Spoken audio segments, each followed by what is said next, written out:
The Ravens are good again. And it all took was one player to get healthy. And the Ravens look like a completely different team. They dismantle the Dolphins. I'm not certain Mike McDaniel should still be the coach there, but they dismantle the Miami Dolphins. And we asked the question all week long of a lot of people, division winner for your life, the Patriots, the Broncos, or the Ravens. And I believe every one of them said the Baltimore Ravens. And it's hard to disagree after watching Lamar Jackson and what that team looks like with Lamar Jackson last night. It's crazy. Those people right now are waking up feeling pretty good that their life is still looking even better than it was when they fell asleep last night. Yes.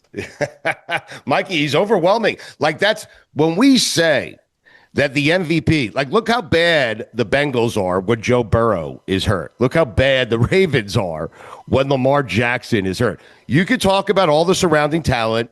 You could talk about Chase and T. Higgins on the Bengals. You could talk about Derrick Henry and all the tight ends and wide receivers they have on Baltimore. If they don't have that guy at that position, that's a lousy football team. It is. And that's why Lamar Jackson is an MVP candidate and should be an MVP candidate.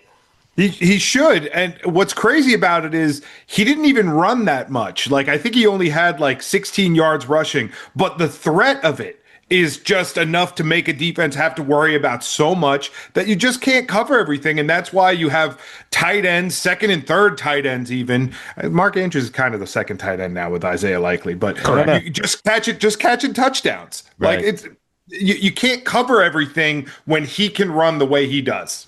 Huh. Is Mark Andrews a second tight end to you? I feel like Mark Andrews always feels like he's a first tight end. Like, he's tight end number one. I think he thinks that. I'm not saying you're wrong. I think Mark Andrews thinks, hey, I've been here longer. I've done more. I'm TE number one. I think it's a 1A, 1B situation right now in Baltimore. Huh. Really? Well, Kolar caught the touchdown, and he's third. So very clear third. And he's a distant third. Yes. Right. Huh. So, Stu, when you're watching that game, was the bigger takeaway for you the Ravens are back or the Dolphins are back also? Yes. Because the Dolphins are coming off a big win. The offense looked right against the best defense in the NFL last week in the Atlanta Falcons on the road. And you guys had me watching that game. Taylor, put it on the poll, and I know we're going to do the polls in like 5 minutes, but put it on the poll. Who was more back last night, the Ravens or the Dolphins? Yes, that is a good poll question. Like Taylor, at 14-6 at half, you didn't realize that game was over? I mean, no, I knew it was over, but I'm watching for the Sims factor to see if Sims could go 8-0. Yeah. And it started trending in that direction where I was like, oh my God, he's going to do it again. And it's almost to the point like when a pitcher's throwing a perfect game, you don't really want to talk about it and mention it. I didn't say a word to him. Yeah, exactly. Until that game went final, and then I was like, Sims, man, you beautiful bastard, you did it again. Wait, you sent him that text after the game? I hope you didn't do that. Stop texting my friends, dude. Like, I give you these numbers so you can connect them on the Zoom here and do the show. Like, they're my friends. Stop texting them, man. Sims doesn't want to hear from you. He might listen. I saw it yesterday. And what I saw was a younger version of me, where you asked a question of Sims, and he said, good question, Taylor. And then you didn't listen to his response. You had no follow-ups. You only celebrated within yourself that Chris Sims knighted you by saying, good question, Taylor. But just do me a favor. Don't get carried away and leave them the fuck alone. Like, after hours. Like, did Sims respond? He said, thanks, buddy. I'm on it. I texted him, way to go, champ. Yes. Has Kirchin ever responded to your text? Kirchin has not. Right. Leave him alone, for real. Okay. So with Sims, it would be one thing if I was texting him and reaching out and like asking for favors. The only time I text Sims is to remind him how great he is. So in Sims's mind, he loves when he sees my name pop up on his phone. Right. Can you start reminding him that he has a segment with us every Thursday at 11:15 so I don't have to? But also, with this Dolphins team, the Dolphins are bad, but I think it seems worse because they have so many games. The Saints stink, but we don't talk about it as much. You know why? The Saints keep their head down. They play at 1 o'clock. They get off our TV. There's so many other games on. The Dolphins are like front and center every week. I know. This team is disgusting. I know. It's why the Colts, no one is taking them seriously. The rest of the country hasn't seen them. Like they play every Sunday at 1:00, and occasionally on the West Coast they play a 4:05 game, and it's never the 4:25 game. It's always the 4:05 game, right? So it's not the featured game. But the Colts have not played. Like, you have the Cowboys and the Commanders. Cowboys Monday Night Football this week, Commanders on Sunday night, and I realize Dallas is America's team, but they're not very good. And the Commanders, they have Jaden Daniels, and they made it to the NFC Championship game last year, but they're not very good. Get those teams away from my primetime games. Like, figure it out. Early in the season, those two teams, not good. Replace them with the Colts. Let some people watch the Colts. If you watch the Colts, you'll realize just how good the Colts are. They're my little secret. The Colts are winning the fucking Super Bowl. I'm telling you. Are you telling me we could have a Colts collapse when flex scheduling starts coming into play later on? Yes, and the Colts start going from 1:00 to 8:00? Right. Oh, yeah, this Colts game is getting flexed from 1 to 8. And all of a sudden, everybody's watching them, and they're like, Daniel Jones sucks. Right. No, and Daniel Jones starts feeling the pressure because suddenly he's playing in primetime games when he was expecting to play every game. It's Sunday at 1:00 and occasionally 4:05. I mean, are we talking it out? Are we talking out? We are talking it out. Yes, the Colts are really good. Rest of the country, tune in. Check them out once in a while. And it's only going to get worse for this Dolphins team because they still have 2 more primetime games. They have the standalone game in Spain. And when I'm looking at the Dolphins schedule, this is what I think Mike McDaniel is looking at right now. He has the Spain game circled. He's like, just fire me after the Spain game. Let me get a little Spain vacation out of this, right. And then we could go our separate ways. Maybe even fire me on the plane to Spain. So I get to Spain, and it's like, wow, now I have all this free time. I'm in Barcelona. Right. Why would you fire him on the way to Spain? If he's on the plane, he's going to coach the team in Spain. I understand if you're McDaniel wanting to be fired after that game if you lose it because you're already near the Amalfi Coast. I mean, it's like it's a hop, skip, and a jump, So, but you do agree that you have to say Barcelona, right? Like the people who study abroad there and they come back and they make Barcelona. it their entire personality. I caught you doing it. I tried not to say anything, and then you had to bring it back up. The Stugotz is so strong in you. It's amazing. Stop texting my friends. I mean, especially Kirchin. There's a reason he hasn't responded. He doesn't want his time wasted. Okay. Can I ask you guys a Dolphins question before we move on from that game? Sure. The whole point of the Dolphins defense being bad was they couldn't stop the run. This is 2 weeks in a row where for a while, at least in the game last night, for a while, they were shutting the run down. Yeah. And I mean, Derrick Henry kind of went off late, but why are they bad again? If they're stopping the run, why are they bad? Well, I mean, listen, Henry had 19 carries, 119 yards last night. But it wasn't till later when he really started ripping off chunks. Right, when the game was already over. Yeah. You're asking me a question I don't have an answer to. I mean, like, they can't stop the run. I mean, what do you want from me? But they did. They held Bijan Robinson to 25 yards last week, and they for won the the most game.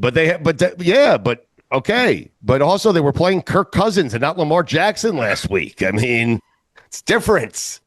For me, Mikey, when I'm watching this game yesterday, if I'm a Dolphins fan up today and I'm like, get those 2 Washingtons out of my life forever. I don't need to see Malik Washington trying to return punts, not catching it, costing us 10 seconds and 20 yards in field position before the half. I don't need to see Taj Washington getting the ball, fumbling it, giving the Ravens a short field. And then Malik Washington, again, kind of sandwiches the Washington mistakes. Mm-hmm. You're running jet sweeps for a 5'8" guy who's going nowhere. It's just, I could do without the Washingtons if I'm a Dolphins fan, where it's like, we have so much talent, we have so much Achane, Tyreek Hill when he's healthy, Jalen Waddle. Let's try to get some of those guys and not these fringe NFL guys. And you know the problem, Taylor, if you have 2 Washingtons. Exactly. Yeah. He didn't even finish the sentence. That kind of thing. You're turning into Greg Cody now. I'm like one of those toys where you just pull the string out and I just have a couple phrases. I love the people keep saying, well, Mike McDaniel's a good offensive coordinator. He is a great offensive mind, just doesn't have the pieces. This is the quarterback he chose. He chose him. He chose Tua. It's not Tua's fault. Mike McDaniel said this is the most accurate quarterback I've ever seen. I wanted to come here because I wanted this guy to quarterback my offense. And now the offense isn't playing nearly as well as it was when Mike McDaniel first got here. And it's interesting, the fan reaction to me, to hear people say, well, this is not on McDaniel, this is on Tua. No, it's like, come on, get out of here. So when it's good, it's McDaniel gets all the credit. And when it's bad, Tua gets all the blame. That doesn't seem fair to Tua. I've been on the blaming Tua bandwagon, but where I kind of flipped and now I just feel bad and feel sad for Tua is once he started having problems with his eye, where it's like he's kind of like tough to look at sometimes when his eyes like swollen and red shut. And now I'm just feeling bad for him. Like before before the end of the first half, they're in range to throw up a Hail Mary, and Tua just kind of eats the sack because I don't think he wanted to show off his arm to people. That's exactly and be like, right. He danced around the pocket for a little bit, and then he just hit the ground because he can't throw it 55 yards, and he didn't want to embarrass himself.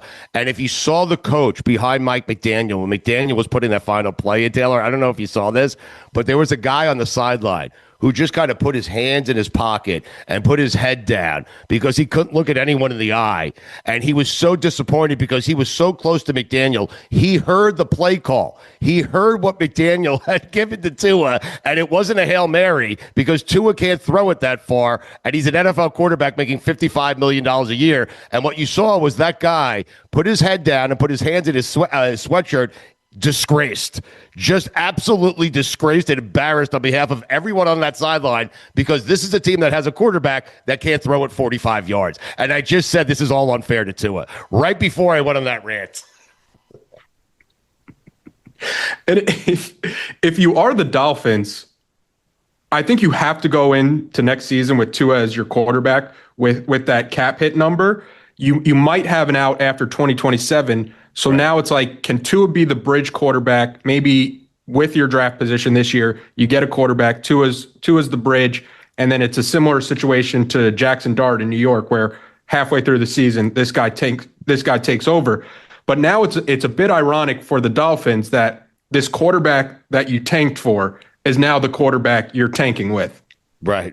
At $55 million a year. Mm-hmm. He's not going to be a backup. He's not going to be a number Tua. I mean,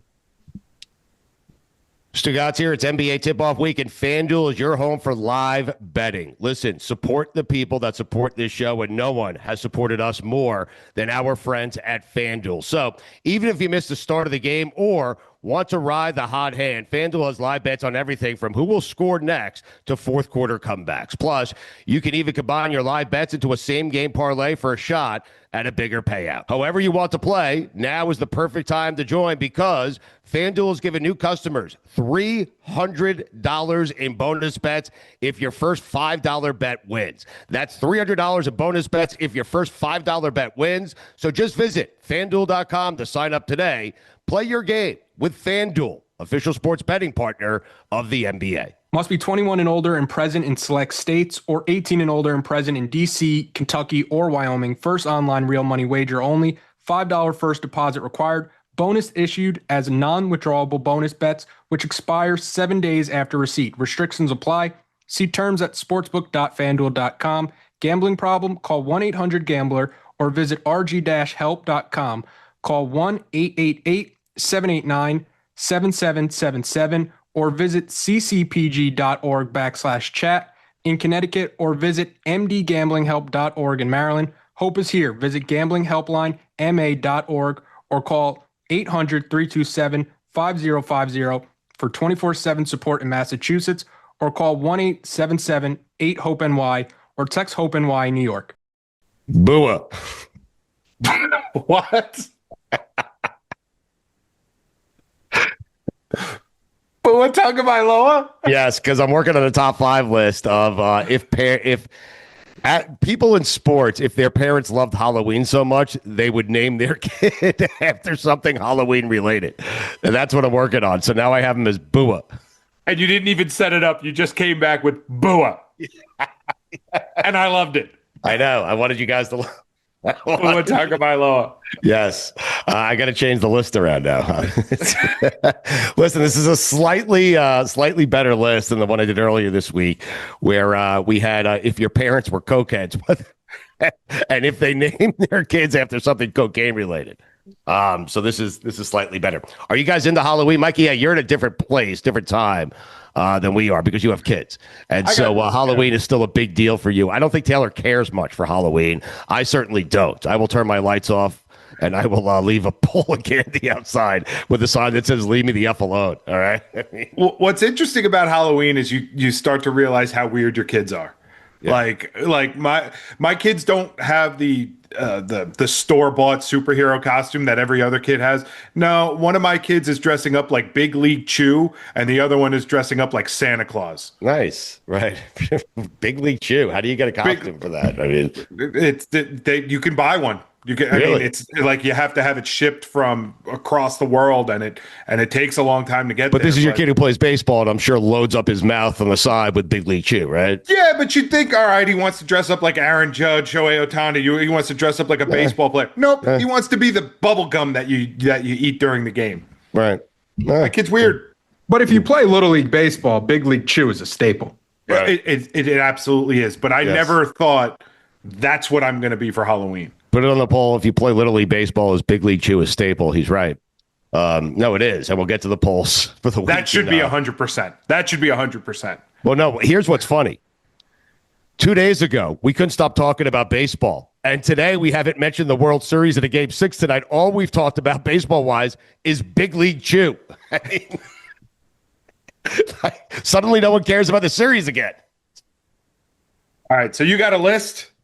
Of what? The top 5, because I'm still thinking of Bua. Yeah, Bua. And I can't wait to hear the rest of them. I find it hard to believe you're going to have 5 better than Bua. We'll see. Taylor, do you think it's going 7 games? Blue Jays, Dodgers. Yamamoto's pitching tonight. I think the Blue Jays close them out. Really? I think the Blue Jays.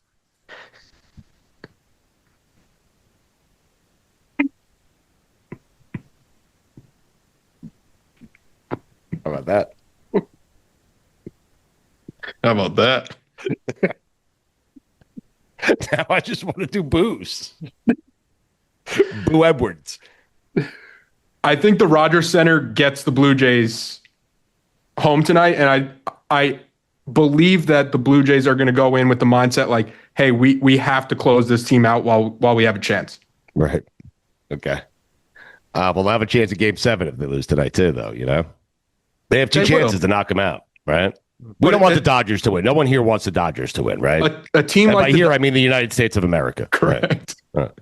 A team like the Dodgers, you have to kill them when you have the chance. You do. Put it on the poll. A team like the Dodgers, do you have to kill them when you have the chance? And tonight's their chance. Why? You give them a Game 7, you give them life, right? Ohtani's pitching Game 7, right? Well, I believe it's Glasnow, and then Ohtani follows in the bullpen. Great. Make him a hero again. So heroic that he played 18 fucking innings and pitched the next night. 18, he walked 5 times. He sat on his ass. I mean, he walked to first base 5 times. He jogged around twice because he hit 2 homers. He sprinted once on the double. Oh, so heroic. Need to pitch 12 hours later. Need to go home and get some sleep, please. I'm really embarrassed. I'm ashamed of myself. We took the Ohtani take way too far. Greatest baseball player I've ever seen. Greatest athlete I've ever seen. They're not even going to win the fucking World Series. And if they do, we're going to do it all over again. I'm going to lead the pack. How about that? So, Stugotz, I've blind stats for you. Yeah.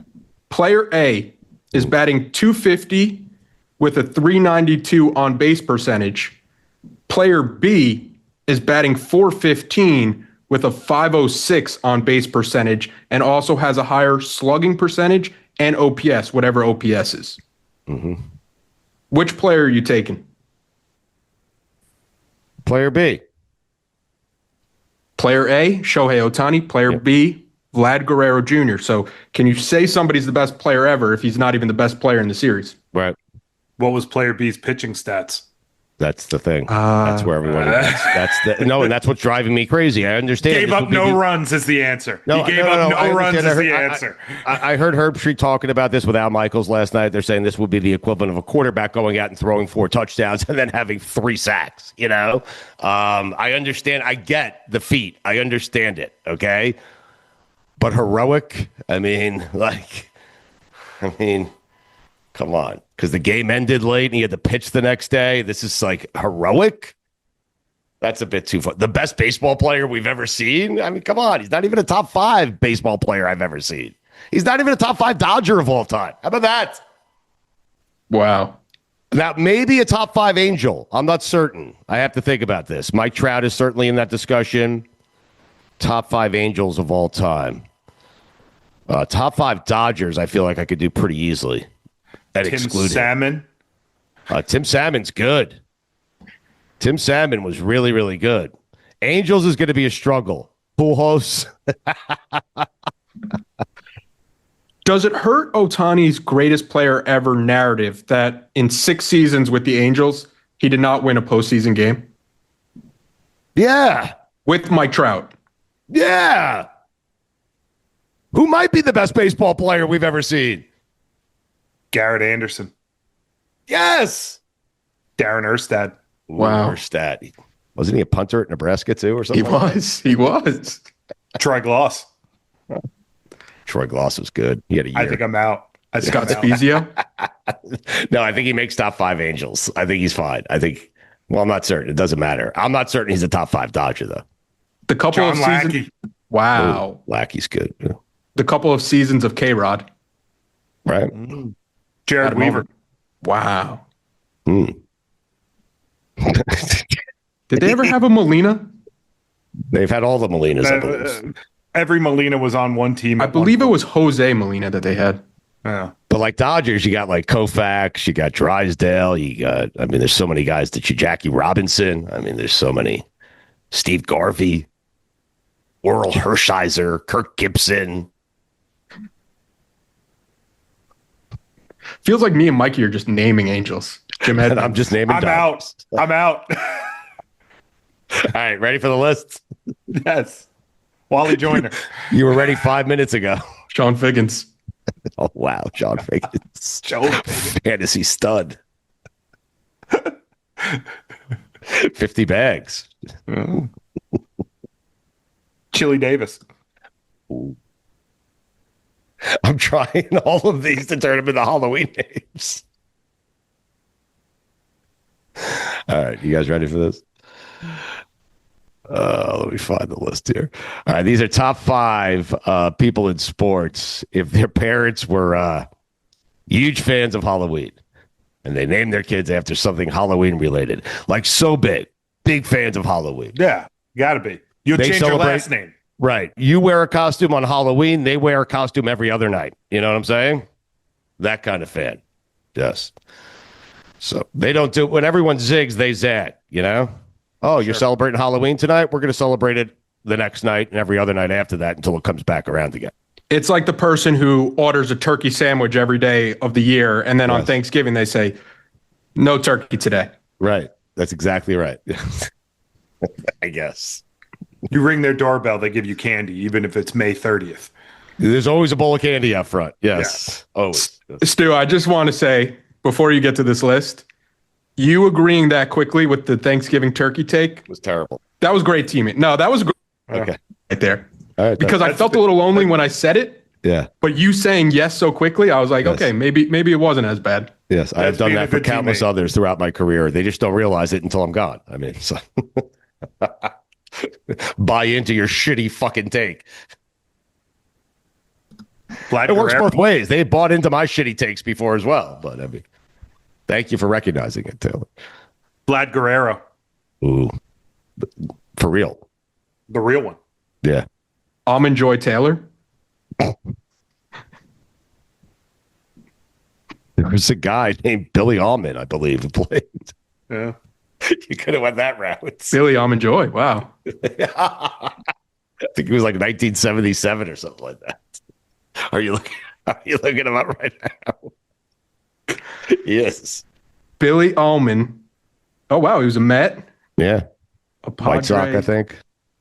36 career home runs in 14 seasons. We're not making them like that anymore. That was baseball back then, man.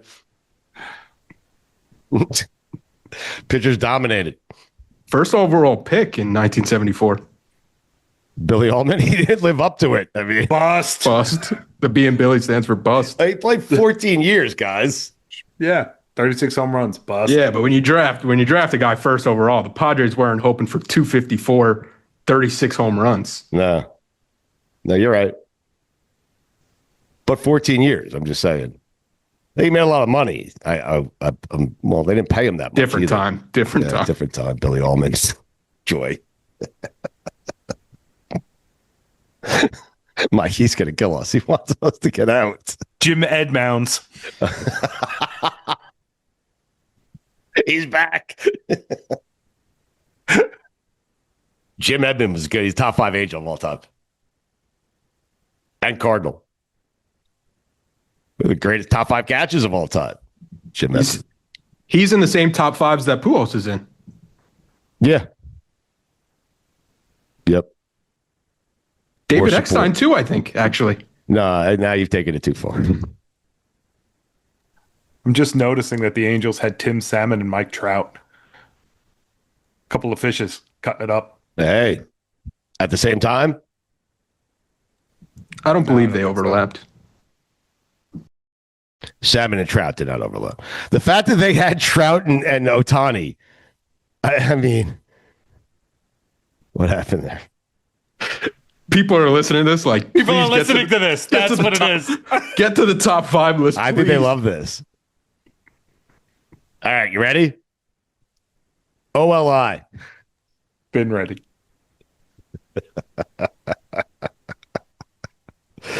Pete Scarecrow Armstrong. PSCA.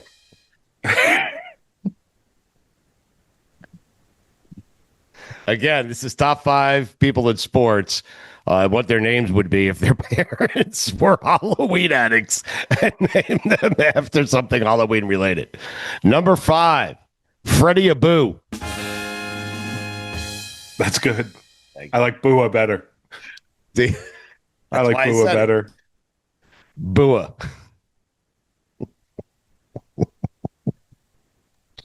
Bua. Poor Bua. Can't throw it 45 yards, Bua. Jesus. You got to go on. I'm telling you, go back and watch the video of the guy behind Mike McDaniel when McDaniel calls the play. It's laugh out loud funny. He is so disappointed in his quarterback and embarrassed to be on the same sideline as him. I mean, he is. I don't know who the guy was, but it's just some guy standing there. I think it was the get back coach. Anyway. Bua. Number 4, Jeremy Goblin.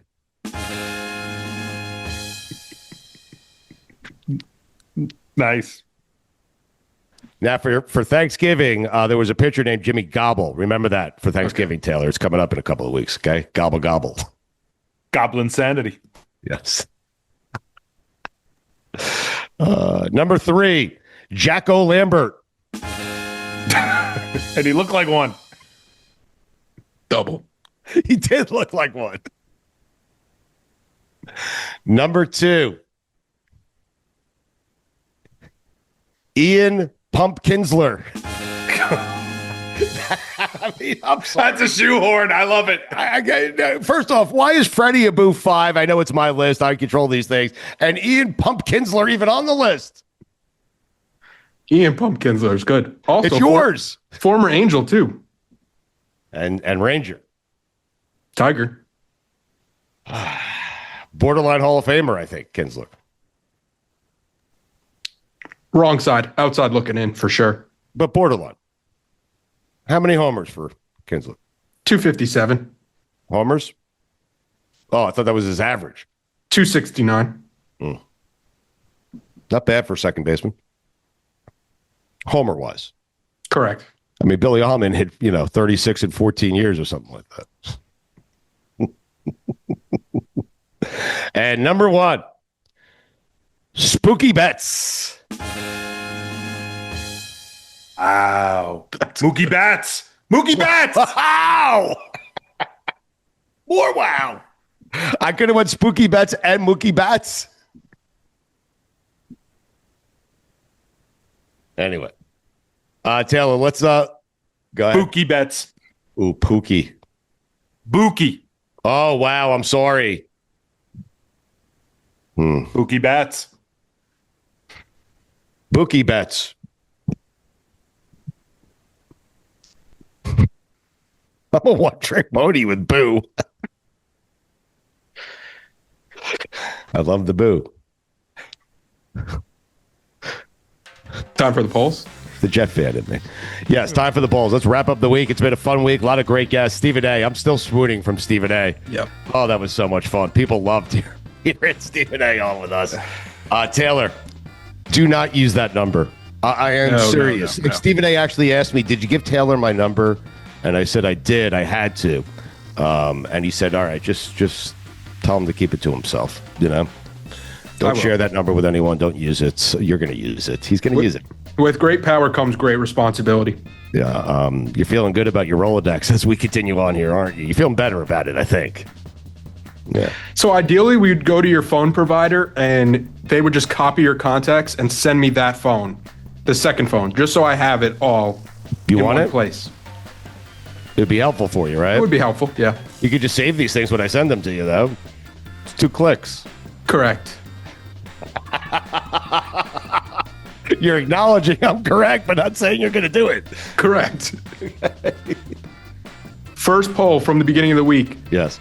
Did you hear a faint pulse in Baltimore yesterday? Well, yeah, I heard a bigger one last night. 75% of the audience said yes, they did. Yep. They're back, no doubt. Yeah. And here comes the unsung hero for that Baltimore team. Snoop Huntley saved the Ravens season. He did. 78.6% of the audience said yes. Yes, he did. Yep. Wow. Kept them afloat. That's all you ask your backup to do. Just keep me afloat until Lamar gets back. That's it. Are the Cleveland Browns ruining Myles Garrett's career? No doubt. I mean, it's an obvious statement. way. Anyone who says otherwise is an ass. I mean, I'm an ass. all right. 85.4% of the audience said yes, they are ruining his career. Okay. He's ruining his own career. Yeah. I mean, definitely. He signed the extensions. It's 2 of fair. them. That's fair. Right. If you cared so much about winning, force your way out. Exactly. Right. You You didn't can- want it bad enough, right? Yeah. You can ruin his first 4 or 5 years of his career. You can't ruin his entire career. He Right. Then they chose get this. upset because they didn't leave him in for a 6th sack. Like, who the fuck cares? You're losing. You lose every week. You're a loser. And that's what you're thinking pattern. about? He's stat padding. Yeah. You're right. I should call him a loser. He's a winner. I mean, he's one of the best players I've ever seen play football. He's crazy. And he loves Achilles, his brother. Miles, listen, I apologize. You are not first off, he's been very good to our show. He carried Billy Gill around the Super Bowl. He did on his shoulder. Okay? He's been very nice to us. He's a nice man and maybe the greatest defensive end outside of Reggie White I've ever seen. I apologize to you, your team, and your fan base. Bunch of losers. Okay? Would Jalen Hurts on the Jets look like Justin Fields on the Jets? Yep. 74.8% of the audience said yes. Now Good this question. one I think comes as a shock to the audience, so they might not have understood the context of this poll question. Is Tommy Moffitt the culture? I still don't know who Tommy Moffitt is. Anybody who listened to T-Bob definitely had the right answer here. Yeah. So he's Texas A&M strength coach who got fired by Brian Kelly at LSU. 55.3% of the audience still agreed and said yes, Tommy Moffitt is the culture. All right. This one also courtesy of T-Bob. Can you have an LED light show at LSU when you're losing by 20 plus points in the fourth quarter? You can't. He's so right about this. 87% of the audience said no. Take that light show somewhere else. Does Carlos Boozer need one of his twins to become an all-time great so we could forget about the hair thing? That's mine. He does. That's Mike. He's so proud of it. Look at him. 89.1% of the audience said yes. This season, division winner for your life. Oh. Patriots, Ravens, Broncos. Yeah. 40% of the audience said Patriots. Wow. Just narrowly beating out 36.7% of the audience that said Ravens. Wow. Vote again after last night's game. Right. Put the poll back up. Put that back up there if you don't mind, actually, and see what the reaction is today. Let's see how it differs from the one we put up earlier this week. Would you be shocked if Ohtani threw a perfect game tonight? Okay, that was coming off the game where we spent the day saying he was the greatest athlete we've ever seen, and he's not. It's Michael Jordan. 70% of the audience said no, they would not be shocked. Would you walk Ohtani to lead off the game tonight? 80% of the audience said yes. Right. Did they? I think they pitched to him. They did. No, I think they walked him? I think they did walk him that game. So funny. This one, courtesy of Mikey A. Do you think the home plate umpire cheered the loudest when Freddie Freeman a home run in the 18th inning? I don't think there was a happier person. Anyway. He did his own bat flip. He picked up the bat and flipped it himself. That guy was back at the hotel before that ball landed. I mean, Mikey, this is going to feel good for you. Yeah. 98.2% of the audience said yes. Nice. that's a wrap, boys. The umpire went, it's gone. Yeah. I don't care if it hits the fence.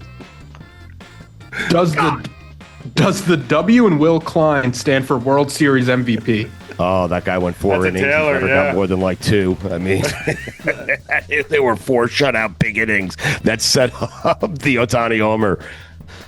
55% of the audience said yes, it does. World I Series meant the MVP. Freeman homer.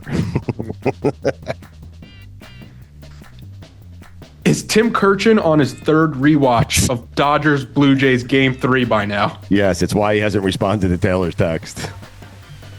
96.2% of the audience said yes, he is. Tim Kirchin would read that if he indeed read that, and he would laugh at how funny it is. Oh, God. Did the Dodgers? He's not done watching it, by the way, just so you know. It's There will a be long a game. 4th rewatch. Like, once this series is wrapped, he will go back and watch. Listen, Tim Kirchin will watch a classic, and he'll watch it over and over and over again. He's watched Larson's perfect game 72 times. I'm telling you. Anyway. The Dodgers think they won the World Series after Game 3. Oh, that was me, yeah. Yeah. 87% of the audience said yes. Yeah. You know, they should have ended the World Series after that game. Counts as 2. The home plate up would have been okay with it. Then the final poll question for the week. Results are still coming in, but we have a good idea where this one's going. If you play Little League Baseball, is Big League Chew a staple? Yeah. 94% of the audience said yes. 6% of the audience doesn't know what they're talking about. Exactly. Boo Pinella. Sweet boo. Thank you.